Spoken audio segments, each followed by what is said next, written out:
Hello guys, क्या हाल है आप सभी लोगों के। आई होप अच्छे ही होंगे। सॉलिड स्टेट का हम लोग लास्ट पार्ट कर रहे थे, डिफेक्ट्स को हम लोग पढ़ रहे थे और डिफेक्ट्स का अब लास्ट पार्ट अगर हम लोग देखें तो आइए देखते हैं कैसे होगा। लास्ट पार्ट स्टोइकियोमेट्रिक को हम लोग पढ़ चुके थे। Now non stoichiometric defect.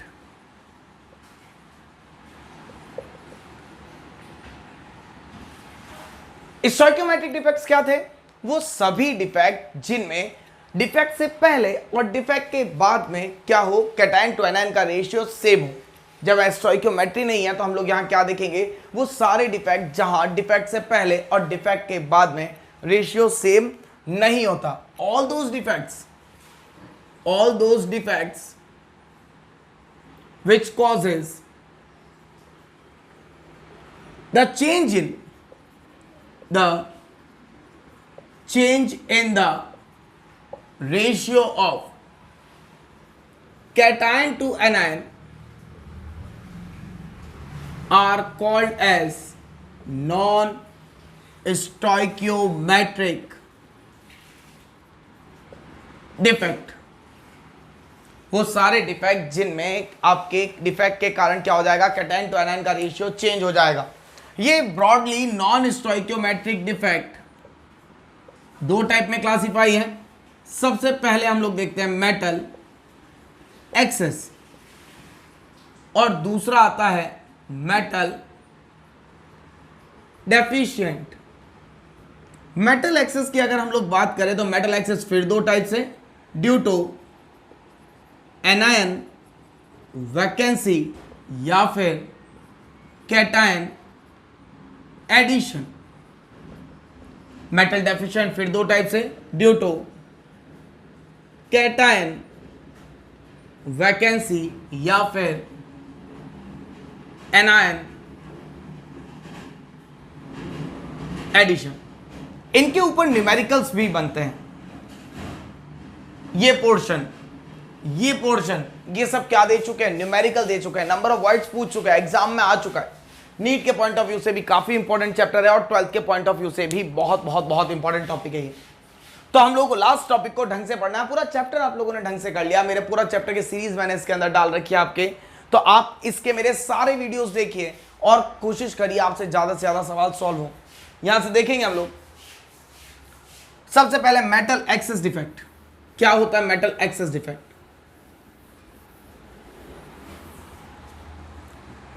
First one is the metal excess defect। Metal excess defect की अगर हम लोग बात करें तो क्या कह सकते हैं हम लोग मेटल एक्सेस डिफेक्ट को?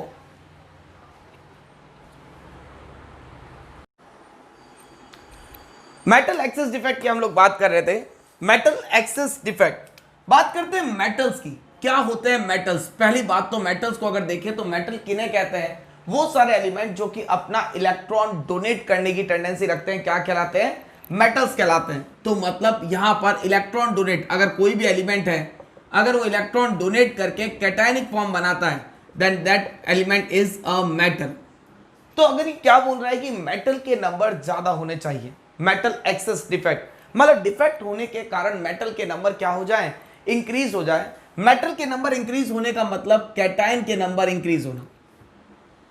That means metal excess defect को हम लोग कैसे डिफाइन अप कर सकते हैं कि एक ऐसा डिफेक्ट जिसके अंदर इलेक्ट्रॉन डोनर एलिमेंट्स के नंबर इंक्रीज हो जाना, या फिर a defect which causes the increase in the number of cation is called as metal excess defect। अब मेटल के नंबर ज्यादा करने हैं, मान लीजिए क्लास में लड़के और लड़कियां दोनों बैठे हैं, अगर मुझे बॉयज के नंबर इंक्रीज करना है तो दो केस हो सकते हैं, या फिर तो मैं किसी लड़के को बाहर से बुला के बिठाऊं या फिर किसी लड़की को क्लास से बाहर निकाल दूं। जस्ट इमेजिन कि आपके जो बॉयज हैं वो कैटायन है और जो गर्ल्स हैं वो एनायन है। तो अगर आपको कैटायन के नंबर इंक्रीज करने हैं तो या फिर अगर एक लड़की को बाहर निकालना, दैट मीन्स एनायन रिमूवल, और या फिर किसी लड़के को बाहर से लाके बिठाना, मतलब cation addition. The first thing is by removal of anion, by anion removal. अगर हम लोग क्या कर दें कि एनायन को रिमूव कर दें किसी भी एलिमेंट से, तो जो डिफेक्ट जनरेट होता है वो क्या कहलाता है? Metal excess defect. By removing anion, by removing anion from any substance, the defect generated is said to be metal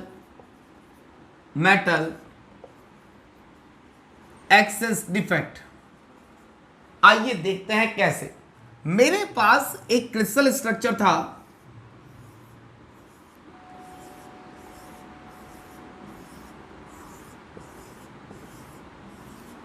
this type of structure. यहां पर NaCl था, Na plus Cl minus, Na plus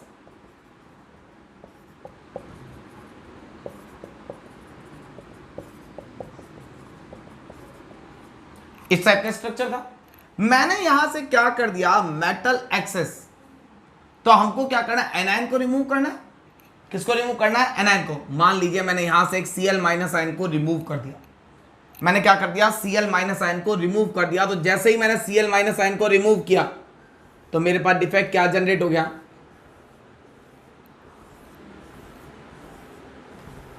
Na plus Cl minus, Na plus Cl minus,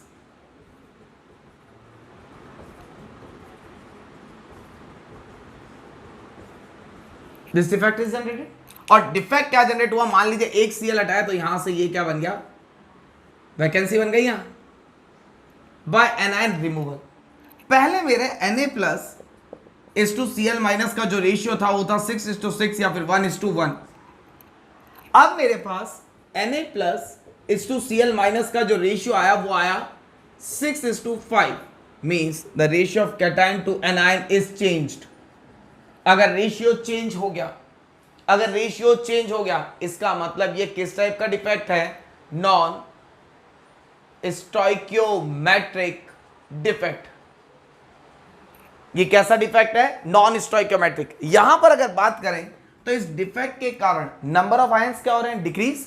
then number of ions decreases. इसका मतलब density क्या हो जाएगी crystal की? Decreases. Density decrease तो इलेक्ट्रिकल कंडक्टिविटी भी, इलेक्ट्रिकल कंडक्टिविटी डिक्रीजेस। क्लियर है कि नहीं? इलेक्ट्रिकल कंडक्टिविटी भी क्या हो जाएगी? डिक्रीज हो जाएगी। तो ये पॉइंट्स आपको ध्यान में रखने हैं। Usually occurs in ionic crystal. ये किस में होता है? इस पॉइंट को भी ध्यान रखना है। Usually occurs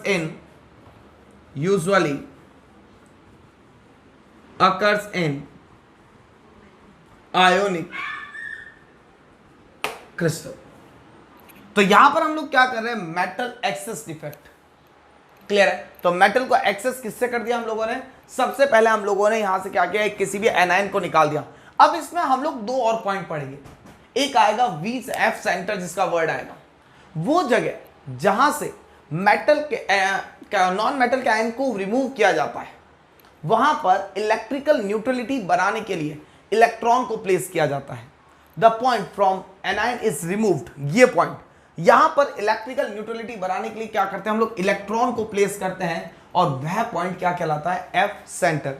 the point from where, यहां से देखेंगे अगर हम लोग, क्लियर है भाई? अब देखेंगे एफ सेंटर के बारे में पढ़ते हैं। इसी डायग्रामेटिक स्ट्रक्चर में हम लोग किसके बारे में पढ़ेंगे? F centre.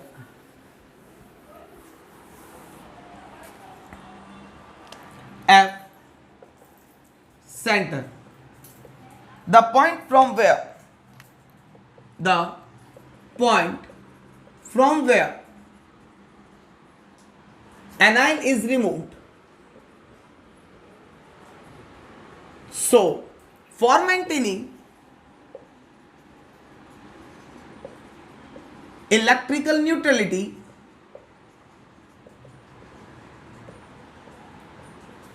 a cation is placed, an electron is placed called as F centre. कैसे, यहीं से हम लोग एक शॉर्ट डायग्रामेटिकली वापस देखते हैं इसको।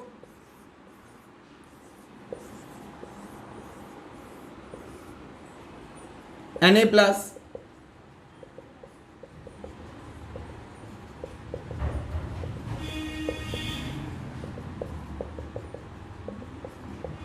ये आपके स्ट्रक्चर था। हम लोगों ने क्या किया, यहां से एक एनायन को रिमूव कर दिया। यहां से क्या कर दिया, एक एनायन को रिमूव कर दिया। जैसे ही एनायन को रिमूव किया, एक सेंटर बनेगा आपका।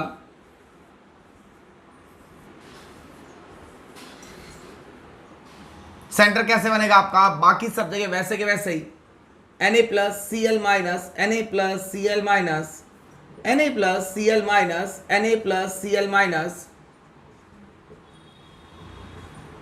ये सेंटर क्रिएट हो गया। ये सेंटर जैसे ही क्रिएट हुआ तो ये पॉइंट जहां से एनायन को रिमूव किया गया था, यहां से इलेक्ट्रिकल न्यूट्रलिटी बनाने के लिए एक इलेक्ट्रॉन रख देते हैं। क्लियर है, ये इलेक्ट्रॉन वाला पॉइंट क्या कहलाता है आपका, एफ सेंटर। ये पॉइंट क्या कहलाता है आपका, F centre. This is responsible for colour of crystal, colour of crystal. F centre की बात करें तो यहां पर क्या होगा कि ये जो हम लोगों ने इलेक्ट्रॉन रखा है, कलर कैसे शो करेगा, ये इलेक्ट्रॉन रखा है, ये क्या करेगा, कोई भी वेवलेंथ की लाइट को एब्जॉर्ब करेगा। यहां से क्या आएगी, लाइट आएगी h न्यू। इस लाइट को एब्जॉर्ब करके ये यहां से यहां एक्साइट होगा। यहां से आ गया electron, this is called as ground state, और ये क्या कहलाती है इसकी, एक्साइटेड स्टेट। क्लियर है यहां पर। और एक्साइटेड स्टेट कैसी होती है, अनस्टेबल। एक्साइटेड स्टेट कैसी होती है, अनस्टेबल। तो ये क्या करेगा, वापस मूव डाउन नीचे की तरफ आएगा बाय लूजिंग द एनर्जी, और एनर्जी लूज करेगा वो भी कितनी, एच न्यू। एनर्जी लूज करेगा वो भी कितनी, ई बराबर एच न्यू, और nu equal to H C by lambda. Then lambda किसके लिए रेस्पॉन्सिबल है, कलर के लिए। तो इसका मतलब ये जो इलेक्ट्रॉन एफ सेंटर रखा है, ये किसके लिए रेस्पॉन्सिबल है, किसी भी क्रिस्टल के आपके कलर के लिए। For representation of the colour this F centre is represented. Is it clear to all of you? यहां तक समझ में आया आपको क्या होता है मेटल एक्सेस, क्या हम लोगों ने क्या कर रखा है। यहां से ध्यान से देखेंगे कि अगर मैं एनायन को रिमूव कर दूं तो मेटल के नंबर ज्यादा हो जाएंगे। When cations are more as compare to anion, then the defect is called as metal excess defect. जब मैंने मेटल के नंबर को ज्यादा कर दिया, दैट मींस मैंने एनायन को रिमूव कर दिया। वो जगह एनायन कैसा चार्ज था, नेगेटिवली चार्ज, उसकी जगह मैंने इलेक्ट्रिकल न्यूट्रलिटी बनाने के लिए एक इलेक्ट्रॉन रख दिया। ये इलेक्ट्रॉन क्या करेगा, लाइट को ऑब्जर्व करेगा और क्या होगा, एक्साइट होगा। एब्जॉर्ब की हुई लाइट से एक्साइट हुआ, और एक्साइटेड स्टेट कैसी होती है, अनस्टेबल। अनस्टेबल स्टेट से वापस कहां आएगा, नीचे की तरफ आएगा, bye releasing the same amount of energy which it was absorbed. जिसके कारण से क्या होगा, ई अगर एच न्यू, और यहां पे भी कितनी एनर्जी ली थी इसने, एच न्यू। देन ये किसके बराबर हो गई, एच सी बाय लेमडा के। जब ये energy H C by lambda के बराबर हो जाएगी, क्लियर है, then it is called as F centre. और ये क्या करेगा, एच सी बाय लेमडा, और लेमडा किसके लिए रेस्पॉन्सिबल होता है, कलर के लिए। और कलर क्या रिप्रेजेंट कर देगा आपको, इस क्रिस्टल का कलर। आई होप आप सभी को यहां तक समझ में आ गया होगा। Metal excess defect is clear. Now metal excess due to cation addition. अगर मैं कहीं भी क्या करता हूं, कैटायन को ऐड कर देता हूं, metal excess due to cation addition. Second point क्या आएगा, कैटायन एडिशन। कैटायन एडिशन की अगर मैं बात करूं तो इस प्रोसेस को हम लोग कहते हैं डोपिंग। जब मैं किसी एक मेटल आयन के साथ दूसरे मेटल आयन को डोप करता हूं या फिर गर्म करता हूं, तो क्या होगा, मेटल, उसके अंदर number of metal will increases. जैसे एल्यूमिनियम ऑक्साइड को मैंने आयरन के साथ गर्म कर दिया, या आयरन ऑक्साइड को एल्यूमिनियम के साथ गर्म कर दिया। इन दोनों ही केसेस में क्या होता है, मिश मेटल्स, आपके मिक्सचर ऑफ मेटल्स, आपके एलॉयज का फॉर्मेशन होता है। ये एलॉयज क्या करते हैं, ज्यादा डेंसिटी वाले, ज्यादा प्रॉपर्टी आपके इनके शो करते हैं, जैसे कि इलेक्ट्रिकल कंडक्टिविटी इनकी ज्यादा होती है। देखिएगा कैसे, whenever a metal is added at the interstitial position, then the crystal is considered as, then the crystal is defected by cation addition or metal excess defect. कैसे? हम लोगों ने कोई भी क्रिस्टल लिया, यहां पर कोई भी छोटा कैटायन मैंने यहां पर फिलअप कर दिया। These are the positions are called as interstitial site. इन इंटरस्टिशियल में मैंने, मेरे पास कोई भी एक मेटल था, Fe था,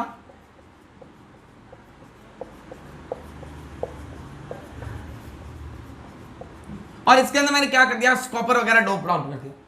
या फिर मेरे पास एल्यूमिनियम था, इसके अंदर निकल मैंने डोप आउट कर दिया। तो मतलब मेरे पास क्या होगा कि यहां पर बीच में आप देखेंगे कि यहां सेंटर पोजीशंस पर क्या हो जाएगा, कॉपर की रिंग जम जाएगी। इंटरस्टिशियल पोजीशंस पर Cu प्लस आयंस यहां आ जाएंगे। इस टाइप के डिफेक्ट में क्या हो गया, कैटायन को ऐड करके मैंने क्या कर दिया, मेटल के नंबर आयरन को बढ़ा दिया, क्योंकि नंबर ऑफ कैटायंस इंक्रीज हो रहे हैं, hence the density of element will increase. Density क्या हो रही है इसकी, इंक्रीज हो रही है। डेंसिटी इंक्रीज तो नंबर ऑफ आयंस इंक्रीज, तो इलेक्ट्रिकल कंडक्टिविटी भी इसकी क्या हो जाएगी, इलेक्ट्रिकल कंडक्टिविटी भी इसकी क्या होगी, increase. Such defect is called as metal excess defect. हम लोगों ने दोनों तरीके से पढ़ लिया मेटल एक्सेस डिफेक्ट को।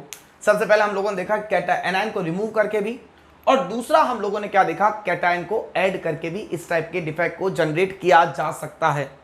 Now the process begins. Next is the metal deficient defect. Next is the metal deficient defect.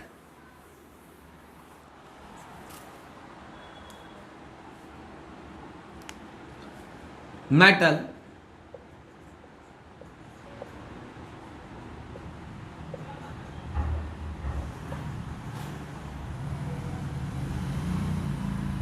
Deficient defect की अगर हम लोग बात करें, मेटल डेफिशिएंट डिफेक्ट की अगर हम लोग बात करें तो what is the metal deficient defect. Metal deficient का मतलब होता है मेटल के नंबर कम होना।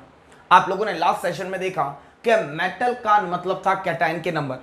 अगर कैटायन के नंबर इंक्रीज हो रहे हैं तो मेटल एक्सेस डिफेक्ट है, और अगर कैटायन के नंबर डिक्रीज हो रहे हैं तो मेटल डेफिशिएंट डिफेक्ट है।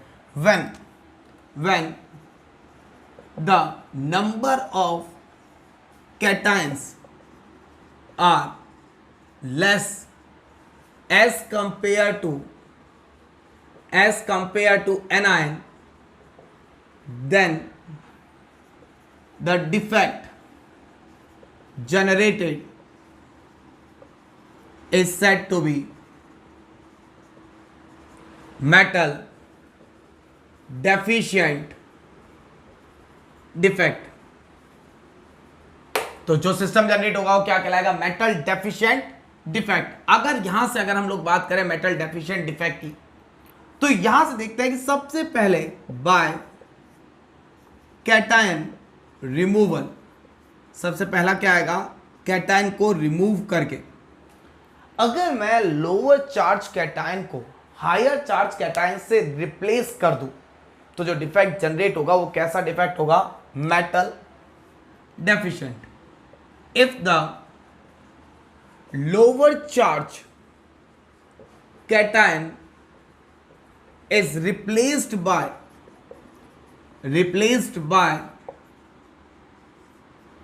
higher charge cation, then the defect generated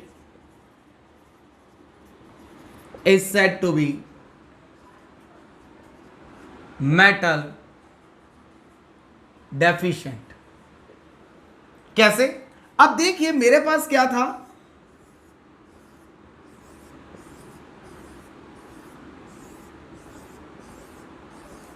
FeO ferrous oxide, Fe+2 O-2, FeO FeO FeO FeO Fe और O, इस टाइप का मेरे पास डिफेक्ट है।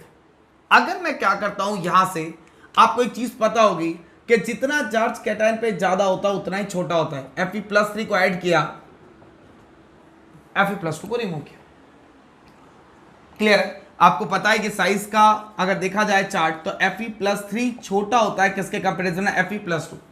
तो अगर मैं यहां से Fe+2 को रिमूव करूंगा तो इजीली इसकी जगह पर Fe+3 रख सकता हूं।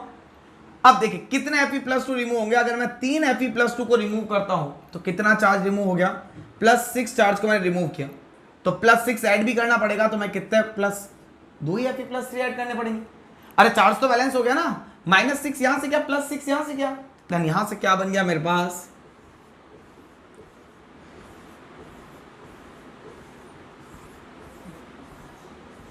This is the defect.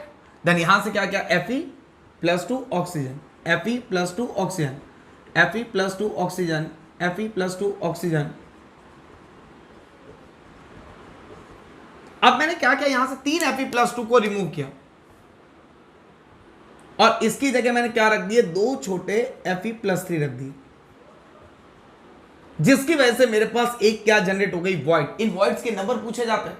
Recent में भी जो एनटीए का पेपर चल रहे हैं अभ्यास, उनके हर अल्टरनेट पेपर में एक आध क्वेश्चन इसका देखने को मिल जाएगा।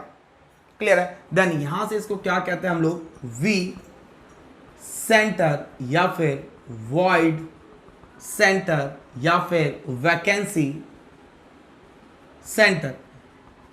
इन डिफेक्ट्स को हम लोग क्या नाम देते हैं, वी सेंटर, वॉइड सेंटर या फिर वैकेंसी सेंटर। वो जगह जहां से आपके एटम्स को रखा जाता है, इसकी वजह से एक वॉइड क्रिएट हो जाती है, इसको हम लोग क्या कहते हैं, वैकेंसी सेंटर। डेंसिटी क्या होगी इसके कारण, डेंसिटी क्या होगी, डिक्रीज। अब यहां देखते हैं, यहां Fe ऑक्सीजन का रेशियो कितना है, 6:6 या फिर 1:1, जबकि यहां Fe ऑक्सीजन का रेशियो की बात करें तो कितने Fe है, 1 2 3 4 5, 5:6। कैटायन के नंबर कम दिख रहे हैं, देन कैटायन डेफिशिएंट डिफेक्ट या फिर मेटल डेफिशिएंट डिफेक्ट। अगर रेशियो चेंज होता है तो ये क्या है, नॉन स्टोइकियोमेट्रिक डिफेक्ट। ये चीज भी आपको समझ में आ गई। डेंसिटी डिक्रीज हो जाती है, इलेक्ट्रिकल कंडक्टिविटी इसमें डिक्रीज हो जाती है। यहां पर इन वॉइड्स के नंबर पूछ लिया जाता है। ये जो प्रोसेस जिसमें एक एलिमेंट को निकाल करके दूसरे एलिमेंट को फिक्सअप किया जाता है, ये कहलाता है doping. The process of addition of metal is termed as क्या कहते हैं इसे, हर रिश्ता कुछ कहलाता है, ये क्या कहलाता है, डोपिंग कहलाता है। That's my lecture on the metal excess defect and the metal deficient defect। कैसा लगा आपको सेशन, ये आप मुझे बताएंगे कमेंट बॉक्स वगैरह में।